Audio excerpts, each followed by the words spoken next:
Political affairs में आपका स्वागत है। और 1 लाख हो गए हैं, इस चक्कर में अपने दो भाइयों को आपसे इंट्रोड्यूस करना चाहता हूँ। इन दोनों का इंटरव्यू पहले नहीं आया है। मेरे बगल में प्रदीप हैं जो सबसे छोटे हैं, डीयू से पीएचडी कर रहे हैं।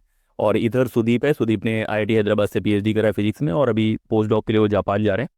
और इन दोनों के साथ इंटरव्यू करना सबसे डिफिकल्ट काम था, क्योंकि कन्विंस करना कि इंटरव्यू करना है, उसके बाद इन लोग का नहाना, इतना तैयार होना, वो पूरा प्रोसेस, और इस कंडीशन पे इंटरव्यू हो रहा है कि ये रिकॉर्ड करने के बाद यूट्यूब में डाला जाना ही चाहिए। मतलब ये चांस नहीं है कि मैं कट करूँ, मुझे पसंद ना आए तो मैं ना डालूँ, लेकिन ये डालना ही है। तो अब इसे जानने की कोशिश करते हैं इन जनरल पीएचडी लाइफ के बारे में, और इन जनरल हम लोगों की लाइफ कैसी रही है उसके बारे में जानने की कोशिश करते हैं। तो प्रदीप, इसके पहले भी आपका इंटरव्यू रिकॉर्ड हुआ था जब 10,000 हुए थे, और वो इंटरव्यू आपका नहीं आया। तो उस बार से लेके अभी तक कैसा लग रहा था? मुझे लगा कि आज आ जाएगा, 10,000 हो जाएगा तो आज आ जाएगा। तो मैं देखते चलो 10,000 पे नहीं आया है, तो चलो 20,000 पे आ जाएगा। तो 20,000 पे भी नहीं आया तो मैं सोचा चलो 30 पे आ जाएगा, तो नहीं आया। फिर मैं अंततः मैंने खुद वीडियो मांग लिया कि भाई ये वीडियो मुझे दे दीजिए, मैं खुद स्टेटस लगा लूंगा, आप वीडियो अपलोड मत करिए। हुआ क्या था कि प्रदीप का जब मैंने इंटरव्यू रिकॉर्ड करा था तो ये होली वाला सीजन था।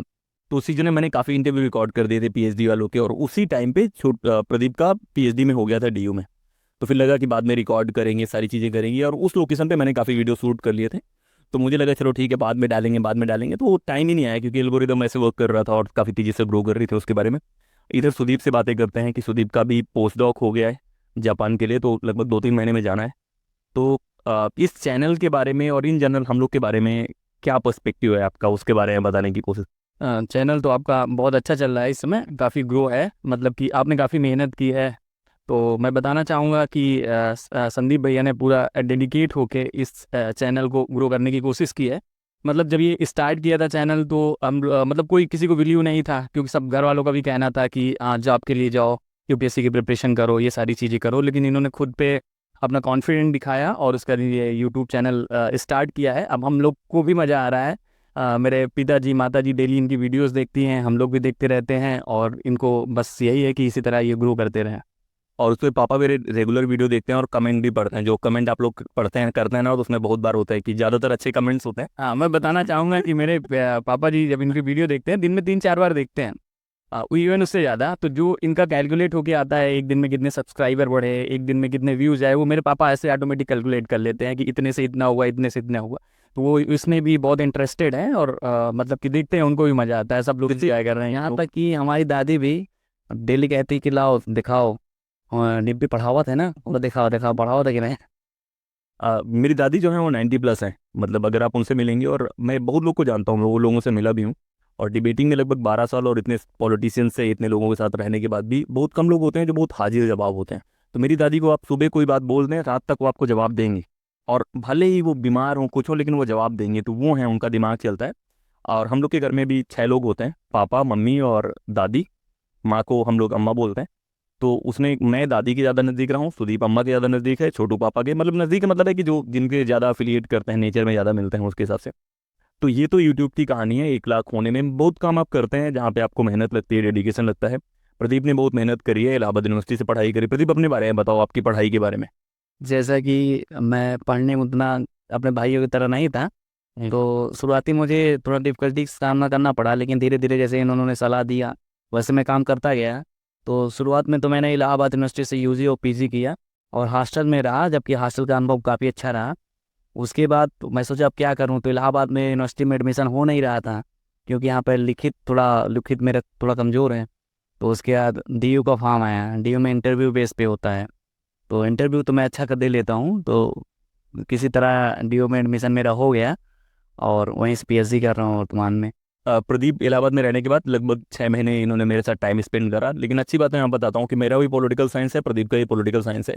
लेकिन कभी कोई गाइडेंस नहीं मेरी तरफ से कि हाँ ये पढ़ना है वो पढ़ना है। बेसिक चीज़ें हैं कि हाँ कैसे रहना है। कुछ चीज़ें मैं सिखा देता हूँ, कुछ चीज़ें बता देता हूँ, लेकिन कभी कोई गाइडेंस नहीं रहा। सुदीप का जो जोन है वो फिजिक्स का जोन है। 12th तक हम तीनों साइंस से थे, लेकिन अभी दोनों के रास्ते अलग हैं। सुदीप, अपनी कहानी बताने की कोशिश करो, नवोदय से लेके अभी तक की। हाँ, तो हमारी जो इनिशियल पढ़ाई हुई है, मतलब 1 to 5 हम लोग यहीं एक प्राइवेट स्कूल था, गांव में ही था, ज़्यादा फेमस नहीं था, छोटा सा स्कूल था। तो मैंने भी वहीं से पढ़ाई की, भैया ने भी वहीं से पढ़ाई की। भैया मेरे 2 क्लास सीनियर थे। तो मेरा एडमिशन नवोदय में हुआ था 2006 में, और 2006 में मैं 6 में गया था नवोदय में। भैया मेरे 2 क्लास सीनियर थे वहाँ पे। चूँकि ये नवोदय में सीनियर थे तो मुझे बहुत सारा मतलब कि फेवर मिलता था, इनके द्वारा नहीं मिलता था, इनसे मैं नवोदय में ज़्यादा बात भी नहीं करता था। बट जो भैया के बहुत सारे फ्रेंड्स हैं, मैं नाम भी ले सकता हूँ। एक देवेश भैया थे, और एक राहुल यादव भैया हैं, लेफ्टिनेंट हैं, एक पुनीत भैया हैं, और सबसे ज़्यादा एक आद कुमार अतुल भैया हैं, बैंक में पीओ हैं। तो उन सब लोगों की काफ़ी हेल्प थी, मतलब काफ़ी हेल्प करते थे मुझे नवोदय में रहने के लिए, वो सब सारी चीज़ों के लिए। फिर मैंने वहाँ से 12th तक की पढ़ाई की, और 12th में जैसा कि मेरे अच्छे मार्क्स आए थे, मैं डिस्ट्रिक्ट टॉपर भी था अपने 12th में। उसके वजह से पेरेंट्स का होता है कि बच्चा इंजीनियरिंग करेगा, इंजीनियरिंग करेगा। तो मैं वहाँ से इंजीनियरिंग के लिए कोटा गया, और अनफॉर्चुनेटली मेरी उतनी अच्छी रैंक नहीं आई आईआईटीज़ में। तो मैं आईआईटीज़ में सिलेक्शन ना लेकर के, मतलब नहीं हुआ मेरा सिलेक्शन, तो फिर मैं बीएससी करने के लिए मैं बीएचयू गया, और फिजिक्स मैथमेटिक्स एंड स्टैटिस्टिक्स में पीएमएस ग्रुप बोलते हैं उसको, बीएचयू में मैंने वहाँ पे एडमिशन लिया। और उसके बाद मेरा फिजिक्स ऑनर्स से मैंने बीएससी किया। बीएससी के बाद मैंने एमएससी किया है इलाहाबाद यूनिवर्सिटी के मेन कैंपस से नहीं किया है मैंने, एक उसका एफिलिएटेड कॉलेज है इलाहाबाद डिग्री कॉलेज, तो मैंने वहाँ से एमएससी किया। और वहाँ से एमएससी करते हुए जब 1 साल हो गया था तो मेरा बीएचयू में अगेन सिलेक्शन हो गया था, लेकिन मैं बीएचयू ना जा करके मैंने वहीं से कंटिन्यू किया। और उसके बाद मेरा गेट मैंने निकाला, एक साल मैंने प्रिपरेशन किया दिल्ली में, और मैंने कोई कोचिंग नहीं लिया, केवल सेल्फ स्टडी किया। और उसके बाद मैंने गेट निकाला, और उसके बाद मैंने आईआईटी हैदराबाद में पीएचडी में एडमिशन ले लिया था। और उसके बाद फिर 2020 में मैंने एडमिशन लिया था, और उसके बाद मैंने 2 बार नेट जीआरएफ निकाला है, और 4 to 5 टाइम्स मैंने गेट निकाला है। मैंने जेस्ट भी निकाला है, लेकिन मेरा एडमिशन गेट के थ्रू हुआ था, तो मैंने गेट के थ्रू एडमिशन लिया, और फाइनली मैंने अपनी पीएचडी मतलब प्री सबमिशन मेरा हो गया है। अब मेरा फाइनल वाइवा होना है, और फाइनल वाइवा होने के बाद मुझे पोस्ट डॉक का ऑफर आया है एआईएसटी जापान से, तो मैं वो पोस्ट डॉक का ऑफर ज्वाइन करूँगा। तो ये कुछ बातें मैं आपको और बता देता हूँ कि मैं लॉजिकली सीनियर था, और मेरे जितने गैंग के क्लोज लोग हैं, मतलब मेरे जो फ्रेंड सर्कल है वो बहुत स्ट्रांग, और हम लोग का है कि सपोर्ट ग्रुप बहुत अच्छा है। तो बहुत बार जो काम मुझे करना होता था मेरे दोस्त कर देंगे, मतलब हम लोग का वो भी फैमिली जैसे ही होते हैं, मतलब कोई फ़र्क नहीं है, मतलब वो बहुत चीज़ें डिसाइड कर रहे होंगे, फाइनेंस से लेके सारी चीज़ें। और सुदीप के बारे में एक बात बताऊँ कि सुदीप का जैसे बीएचयू से निकलने के बाद, वहाँ से निकलने के बाद थोड़ा सा जैसे कॉन्फिडेंस डाउन होता है, बहुत सारी चीज़ें होती हैं, लेकिन उसने पूरी मेहनत करी, और सारी चीज़ें करने के बाद अभी मुझे याद है कि हम लोग कोविड टाइम था, और कोविड टाइम हम तीनों भाई मिल के एक दूसरे की मदद करते थे। ये इंटरव्यू देता था, उसमें नेट यहाँ वीक होता था, इंटरनेट, छत पे बारिश हो रही होती थी, तो यहाँ पे एक हम लोगों ने एक ऊपर 3rd फ्लोर पे कमरा बनाया, वहाँ पे कमरा क्या है, वॉशरूम है, वहाँ बैठ के इंटरव्यू देता था। और अंदर से जैसे कनेक्शन है, तो हम एक देख रहा है कि अच्छा ठीक है, अभी यहाँ से आवाज़ नहीं आ रही है, किसी को कोई आसपास शांत कराने का नहीं। नहीं, रियलिटी ये है कि छोटू को कभी मतलब प्रदीप को कभी कॉन्फिडेंट नहीं होता है, कि मतलब उसको पता है कि हम लोग बोल लेंगे, बट वो ऐसे डाउट में रहता है, उसको देखना चाहता है। तो जब भी मेरा इंटरव्यू होता था, पहले आईटी जोधपुर का था, तो या जब बारिश हो रही थी, तो ये वॉशरूम है, ये वॉशरूम के अंदर मैं बैठ के इंटरव्यू दिया था। और आईआईटी हैदराबाद में फर्स्ट स्टूडेंट था जो इंटरव्यू दिया था। तो हम लोग वेट करते थे, क्योंकि उस कोरोना के टाइम पे पूरा शेड्यूल भी नहीं होता था, शेड्यूल आगे पीछे हो जाता था। तो छोटू दूर से खड़ा होकर देखता था कि हाँ कैसे बोल रहा है, कैसे बोल रहा है, तो इसकी ये आदत है। तो हम तीनों का नेचर थोड़ा डिफरेंट है। मैं बहुत ऑप्टिमिस्टिक रहता हूँ। ऑप्टिमिस्टिक मतलब है कि मैं ज़्यादा कॉन्फिडेंट रहता हूँ चीज़ों को लेकर, और मैं थोड़ा सा खुराफाती हूँ, मतलब मैं बहुत सारे कामों में रहता हूँ। सुदीप थोड़ा सा अपने काम में रहता है, फैमिली और इन चीज़ों को ज़्यादा अच्छे से मैनेज करता है, फैमिली के बारे में ज़्यादा चीज़ें पता रहती हैं। प्रदीप जो है, प्रदीप बहुत ज़्यादा पेसिमिस्टिक रहता है। अगर कोई काम आप कर रहे हो, आप बोलोगे ये होगा, तो ये किसी को बताने नहीं देगा, इसको लगेगा कि शायद ना हो तो बेइज्जती हो जाए, ये हो जाए। लेकिन प्रदीप के साथ अच्छी बात है कि इलाहाबाद यूनिवर्सिटी पढ़ने की वजह से थोड़ा दबंग टाइप भी है। गाँव में जिस तरह के माहौल होते हैं, थोड़ा सा भी यहाँ शांत लगेगा, लेकिन है थोड़ा सा। तो तीनों का नेचर अलग है, हम लोग तीनों की ग्रोथ भी अलग है। प्रदीप ने बहुत मेहनत करी, लगभग लगातार उसने नेट का जेआरएफ का नेट है प्रदीप के पास, और 1-2 नंबर से उसका जेआरएफ रुक जा रहा है, अभी भी उसके नंबर हैं, देखते हैं कैसे होता है। लेकिन ये तो था इनका बेसिक राउंड जो है। और क्या, प्रदीप प्रदीप को कम बोलने का मौका मिला है। प्रदीप कुछ कहना चाहते हैं? इस बार वीडियो डाला जाएगा, मतलब ये प्रॉमिस है। और कोई मैसेज है तो बताओ। जैसा कि अगर ये वीडियो डाला गया तो मुझे लगता है कि ये काफ़ी ज़्यादा व्यूज़ लेकर आएगा। और बस यही कहना चाहूँगा कि इस वीडियो को डाला जाए, और ताकि देखा जाए कि व्यूज़ आते हैं या नहीं आते। मेरे हिसाब से तो व्यूज़ आने चाहिए, क्योंकि हम लोग काफ़ी मेहनत से ये वीडियो बना रहे हैं। इन लोगों का तो नहीं पता, मेरे लिए मेहनत नहीं है, मैं तो ऐसे खड़ा हूँ, लेकिन इन लोगों ने काफ़ी मेहनत करी है। शर्ट अच्छा सा पहनना है, कपड़े पहनने हैं, लेकिन अंत में क्या होता है कि आप जितने आसपास के लोग हैं, बहुत बार क्या होता है कि सारी दुनिया, मेरे पास बहुत सारे लोग हैं, मतलब बहुत सारे लोग, मतलब बहुत सारे, और जो बहुत क्लोज हैं। मतलब मेरे से फ़र्क नहीं होता कि अगर सुदीप है, प्रदीप है, और मेरा कोई दोस्त है या कोई जूनियर है, तो मैं फ़र्क नहीं कर पाता। इन दोनों को ये बात पता है कि मेरे से नहीं हो पाता। मुझे बहुत डिफिकल्ट लगता है लोगों को डिफ्रेंशिएट करना, कि नहीं ये मेरा सगा भाई है तो इसको मैं ज़्यादा मदद करूँगा, कोई और है। और इन लोगों का थोड़ा सा डिफरेंट अप्रोच है। लेकिन ये होता है कि आप ग्रोथ देखते हैं जैसे बचपन से लेके कुछ चीज़ों को लेके, तो बहुत बार इन लोगों को नहीं समझ में आती चीज़ें, जैसे पॉलिटिकल चीज़ें हैं या उस तरह की चीज़ें हैं। तो मैं इमेजिन करता हूँ, मुझे यूट्यूब चैनल के बारे में पता था, मैंने जब शुरू करा था तो लगभग 6 साल पहले 5 साल पहले यहाँ पे छत से मैं रिकॉर्ड करता था और उस तरह से वीडियो बनाने की कोशिश करता था।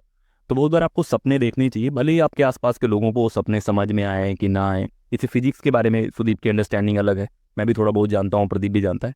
तो पॉलिटिकल साइंस में पीएचडी करने में मज़ा आ रहा है, कैसा लग रहा है? पीएचडी स्कॉलर बन के कैसा लग रहा पीएचडी स्कॉलर बनकर बहुत अच्छा लग रहा है, ऐसा लग रहा है कि दूसरी दुनिया में आ गया हूँ, सम्मान के साथ काफ़ी कुछ मिल रहा है। है? और जैसे कि मेरा व्यूअर से एक क्वेश्चन है कि आप लोग इन इन तीनों में देखिए कौन ज़्यादा स्मार्ट लग रहा है, देख कर बताइएगा जरूर, कमेंट जरूर करिएगा। और साथ में ये बताइएगा कि इसमें से दो सिमिलर कौन लग रहे हैं और बताइएगा जरूर, क्योंकि बहुत मेरे लिए बहुत इंपॉर्टेंट क्वेश्चन है। ठीक है।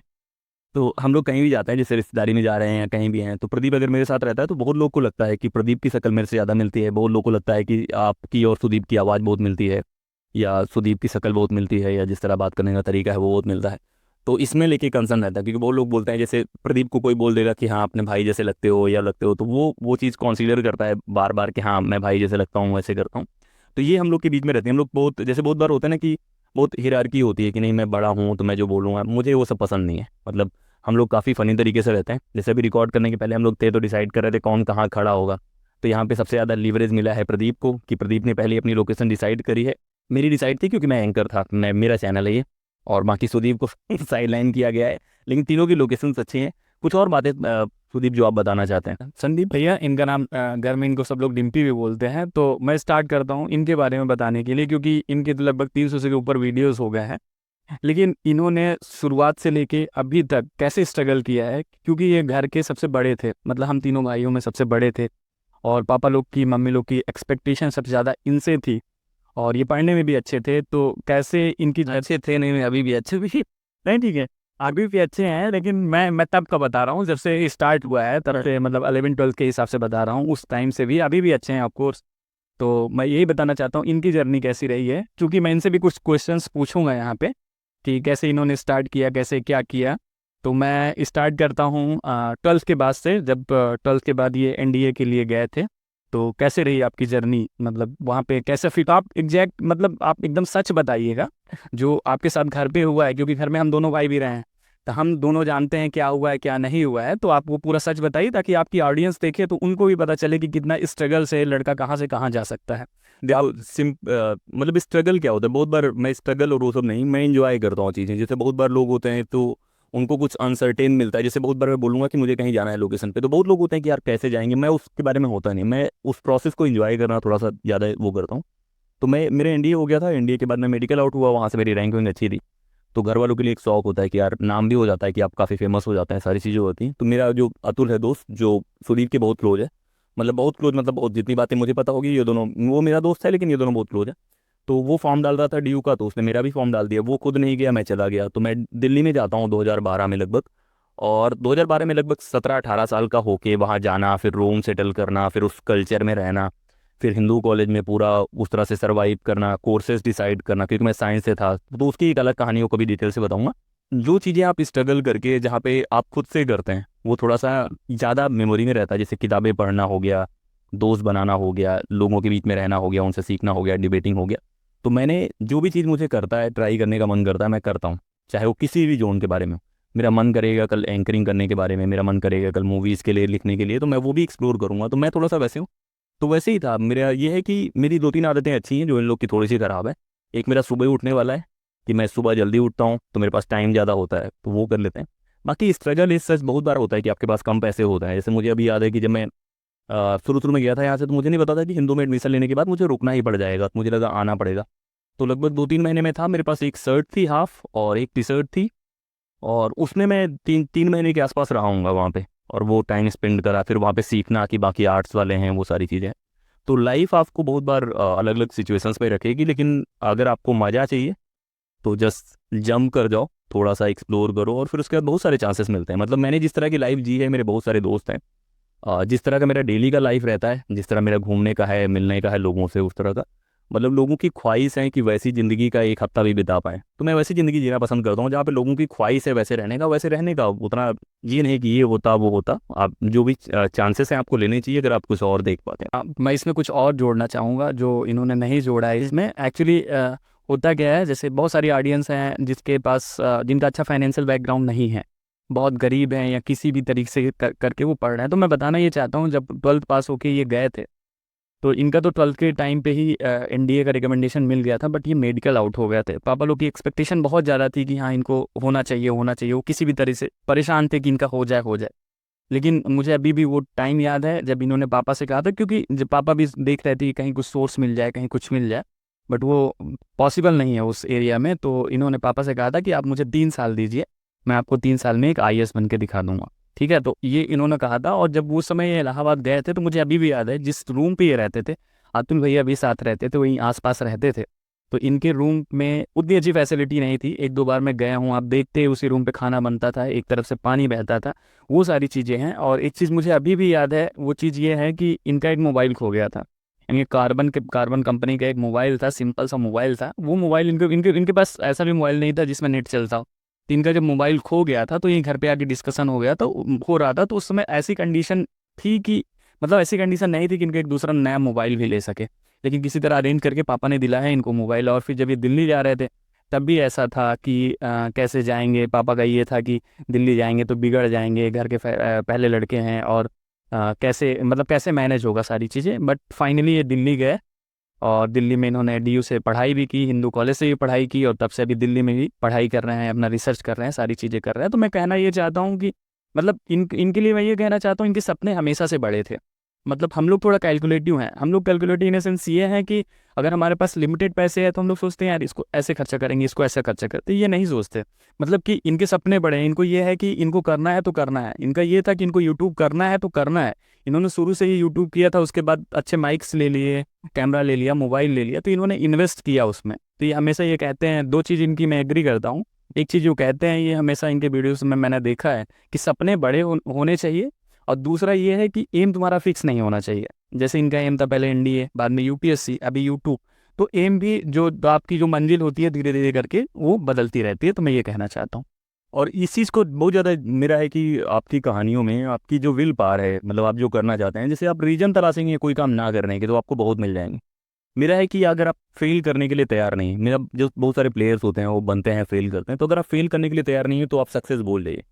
आपको कोई भी काम करना है आपको करना पड़ेगा। और मेरा है कि मैं जिद्दी हूँ चीज़ों को लेकर, और मैं बोलता नहीं हूँ। मतलब मेरे साथ कोई 20 साल पहले भी कैसा बिहेव करेगा मैं याद रहता हूँ, भले ही मैं ना बोलूँ, लेकिन मुझे सारी चीज़ें याद रहती हैं। तो आप अपनी चीज़ें, ये नहीं था कि मैं भूल जाता हूँ अपनी चीज़ें, तो आप ग्राउंडेड रहेंगे। अभी जैसे मेरे साथ है कि मैं जिन लोगों से मिलता हूँ मैं कोशिश करता हूँ कि ज़्यादा लोगों की कमेंट को रिप्लाई करूँ, और बहुत बार उसमें बहुत अच्छे कमेंट्स होते हैं, बहुत ज़्यादातर अच्छे ही कमेंट्स होते हैं। कभी कभी थोड़े से ऑड या कोचिंग वाले ट्रॉल्स कमेंट होते हैं, तो उस तरह के होते हैं।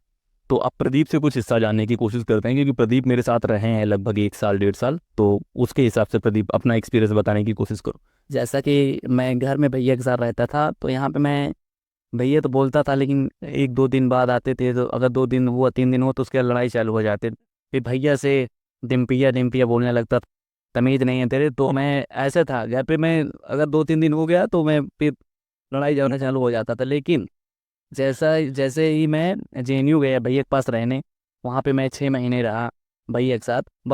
रूम बाहर लेकर रहता था, लेकिन भैया के साथ आता जाता था, उनके रूम जाता था। तो लेकिन बड़े सम्मान के साथ वहाँ रहा भैया के साथ, मतलब फुल इज्जत, एकदम एक हर बात पे हाँ भैया बोलिए, हाँ भैया आप करके बोलता था। ठीक है, तो 6 महीने रहा। उसके बाद जैसे ही भैया वापस आए गाँव, गाँव मेरे साथ आए, तो जैसे ही गाँव के पास आने लगे तो भैया कुछ बोले, तो मैं उससे एग्री नहीं था। तो वहीं पे मैं फिर दोबारा वैसे ही करने लगा, तो भाई बोले तो बदल गया है, चल तो दिल्ली। तो होता क्या है कि लोकेशंस का बहुत फ़र्क पड़ता है। तो अगर प्रदीप वहाँ पे है तो वहाँ मेरे आसपास दोस्त भी रहते थे, तो सबके साथ काफ़ी डिसेंट था, उनकी हेल्प करना वो उस तरह से करना। लेकिन लोकेशंस का होता है मेरा है कि बहुत बार लैंग्वेज जो होती है, लैंग्वेज रिस्पेक्ट दिखाने का सबसे बेस्ट तरीका नहीं है, और भी तरीका है। जैसे सिंपल में से अगर पेरेंट्स की रिस्पेक्ट करना है तो मैं बहुत बार बोलता हूँ कि उनकी हर बात नहीं माननी चाहिए। सेम मैं इन लोगों के साथ भी हूँ कि अगर तुमको बहुत चीज़ों में डिसएग्री करना है, अपना डिसएग्री करो। और लैंग्वेज सबकी अलग अलग होती है। जैसे बहुत बार होता है कि हम लोग माँ को कैसे बोलते हैं, बाकी लोग का, तो सबका अलग अलग तरीका होता है। लेकिन ये वीडियो बनाने का गोल यही था कि मैं मिलवा पाऊँ आपको उन लोगों से जो मेरे आसपास रहते हैं। अब मैं दादी के साथ भी वीडियो शूट करूँगा, तो इसी तरह के वीडियोस हम लोग बनाते रहेंगे जहाँ पे हम लोग इस तरह के डाइवर्स बातें करेंगे। ये थोड़ा सा बहुत फ्रेम्ड वीडियो नहीं है, मतलब फ्रेम मतलब कि जहाँ पे मैंने पहले से सोचा है क्या बातें करेंगे, ऐसे रैंडम वीडियो था, लेकिन इस तरह की वीडियोज आते रहेंगे ताकि आप लोग कनेक्ट कर पाएँ जो रियलिटीज़ हैं उनके साथ। तो इसी तरह की वीडियोज़ हम लोग बनाते रहेंगे। प्रदीप का जो सवाल था कि क्या प्रदीप मेरे से ज़्यादा सिमिलर लगते हैं या हम तीनों में कौन ज़्यादा स्मार्ट लगता है, कौन ज़्यादा सिमिलर लगता है, वो जवाब ज़रूर देना, क्योंकि वो पूरा वीडियो के पहले ही उसने फिक्स करा था कि वो सवाल क्या पूछने वाला है या किस तरह से करने वाला है। तो इसी तरह की वीडियोज़ हम लोग लेके आते रहेंगे। इस वीडियो में इतना ही। जय हिंद।